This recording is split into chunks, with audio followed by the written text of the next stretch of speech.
আলাইকুম। Crypto mining নিউজে সবাইকে স্বাগতম। আজকের নিউজে আপনারা জানতে পারবেন মাইনিংগুলোর নতুন নতুন আপডেট। শুরু করছি মেজর বটকে দিয়ে। আপনারা দেখতে পাচ্ছেন মেজর বটের পাজেল। তো আজকের পাজেল হলো 4 7 9 3 এবং মেজর বট খুব দ্রুতই লিস্টিং হবে। আপনারা মনোযোগ দিয়ে কাজ করতে থাকবেন।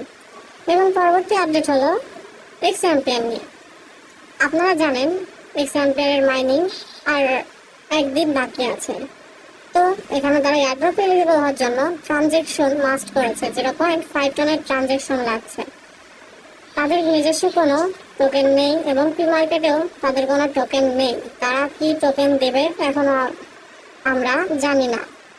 তো এটাই অনেক রিস্ক আছে। রিস্কটা পুরাই আপনার উপর। আপনি চাইলে ট্রানজ্যাকশন করবেন, না হলে করবেন না।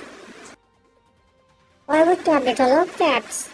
তো যারা ক্যাপস করেছেন তাদের এখন জানেন যে ক্যাপসেরও আর একদিন বাকি আছে। তারা 30 তারিখে স্ন্যাপশট নেবে এবং তারা বিটগেট ওয়ালেট কানেক্ট করার একটা অপশন দিয়েছে। এলিজেবল হওয়ার জন্য কি করবেন, এখানে এলিজেবল হওয়ার জন্য আপনাকে 15টা টাস্ক পূরণ করতে হবে এবং তার সাথে 5টা ফ্রেন্ড ইনভাইট করতে হবে। যদি আপনার এটাতে 15টা টাস্ক পূরণ করা থাকে এবং 5টা ইনভাইট করা থাকে, তাহলে আপনি ক্যাপসে এলিজেবল হতে পারবেন। তাহলে আপনাদের এলিজেবল দেখাবে, নাহলে আপনাদের নট এলিজেবল দেখাবে। এবং পরবর্তীতে হলো বিটস।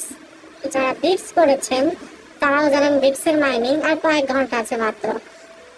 তো বিটস এলিজিবল হওয়ার জন্য আপনাকে একটা ফ্রেন্ড ইনভাইট করতে হবে। ফার্স্টে আপনারা এয়ারড্রপে যাবেন। এয়ারড্রপ অপশনে দেখবেন 3টা টাস্ক দেওয়া আছে। 3টা টাস্ককে আপনাদের পূরণ করতে হবে, তাহলে আপনি এয়ারড্রপের জন্য এলিজিবল হতে পারবেন। এবং কারোর যদি অন্য কোনো মাইনিং সাইটের নিউজ লাগে তো আমাকে কমেন্ট করে জানাবেন। আমি প্রতিনিয়ত আপনাদেরকে নিউজ আপডেট দিয়ে থাকবো। তো আজকের ভিডিও এই পর্যন্তই। আল্লাহ হাফেজ।